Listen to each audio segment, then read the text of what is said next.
Assalamualaikum warahmatullahi wabarakatuh. Perkenalkan, saya Nurhaliza Ramadhani Saragi dengan NPM 21082600020. Di sini saya akan mempresentasikan tugas saya pada blog Growth and Development.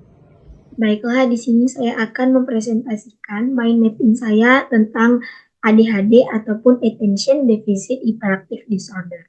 Nah, secara definisi, yaitu ADHD adalah gangguan neurodevelopmental yang mempengaruhi kemampuan seseorang untuk memperhatikan, mengendalikan impuls, dan mengelola tingkat aktivitas fisik. Nah, gangguan ini dia seringkali dimulai pada masa kanak-kanak dan dapat berlanjut hingga masa remaja dan juga dewasa. Kemudian adapun gejalanya, dia terbagi kepada 3. Yang pertama itu pemusatan perhatian ataupun inattention, yaitu kesulitan mempertahankan detail ataupun membuat kesalahan ceroboh dalam pekerjaan sekolah atau pekerjaan lainnya. Kemudian kesulitan mempertahankan perhatian dalam kegiatan ataupun saat bermain. Kemudian dia terlihat tidak mendengarkan ketika diajak bicara secara langsung, dan juga biasanya dia sering lupa ataupun kehilangan barang-barang penting. Kemudian dia mudah terganggu oleh hal-hal sekitarnya. Kemudian yang kedua ada hiperaktivitas, yaitu dia sulit duduk diam ataupun tetap tenang dalam situasi yang membutuhkan ketenangan. Dia sering bergerak ataupun merasa tidak nyaman di tempat duduknya. Kemudian dia berbicara terlalu banyak ataupun terlalu cepat. Setelah itu sulit menunggu giliran dalam antrian ataupun situasi kelompok. Yang ketiga itu dia ada impulsivitas, yaitu kesulitan menunggu giliran atau mempertimbangkan konsekuensi sebelum bertindak. Nah, biasanya dia itu mengganggu orang lain ataupun suka memotong pembicaraan orang lain. Nah, kemudian ada pun klasifikasinya. Jadi si ADHD ini dia itu dapat diklasifikasikan berdasarkan 3 jenis utama dari si gejalanya tadi.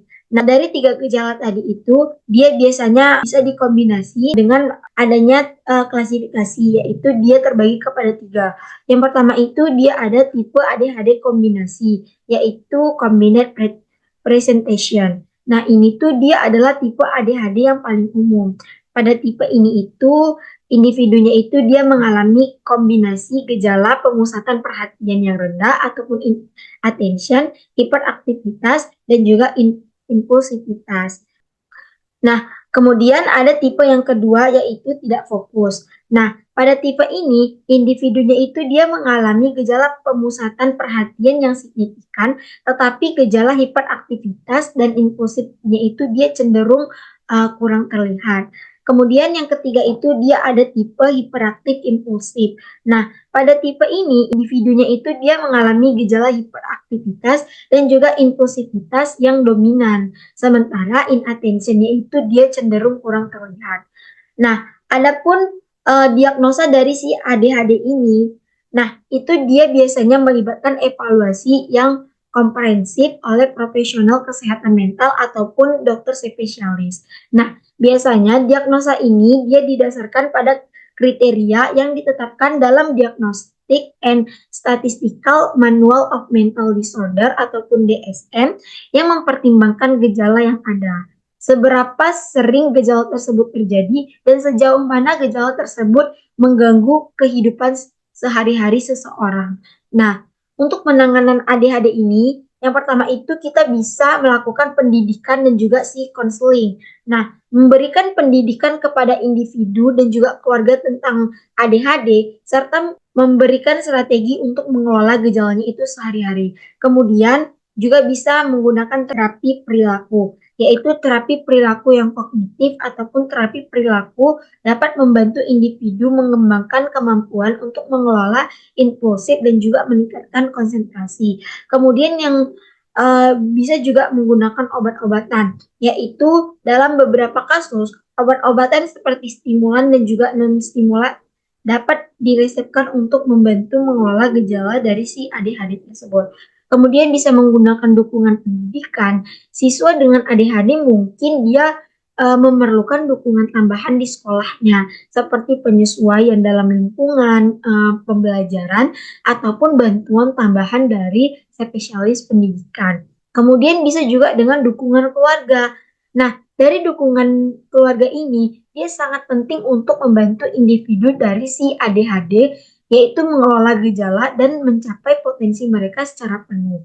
Nah, adapun kesimpulan dari ADHD ini, yaitu ADHD ini adalah gangguan neurodevelopmental yang mempengaruhi kemampuan seseorang untuk mempertahankan dan juga mengendalikan impulsnya dan mengelola tingkat aktivitas fisiknya. Nah, gejala ADHD ini dia dapat bervariasi dari individu ke individu, tetapi umumnya mencakup masalah dalam pemusatan perhatian, hiperaktivitas, dan juga impulsivitas. Nah, untuk penanganan ADHD, dia itu meliputi pendekatan dan juga holistik, termasuk edukasi kepada individu dan keluarga tentang gangguan ini. Kemudian dia bisa terapi perilaku untuk mengembangkan keterampilan mengelola gejala dan juga kadang-kadang menggunakan obat-obatan untuk membantu mengelola gejala tersebut. Dukungan dari lingkungan sekolah, keluarga, dan juga masyarakat juga penting dalam membantu individu dengan ADHD yang mencapai potensi mereka secara penuh. Nah, ini referensi yang saya gunakan. Mungkin sekian hasil presentasi dari saya. Lebih dan kurangnya saya mohon maaf. Wassalamualaikum warahmatullahi wabarakatuh.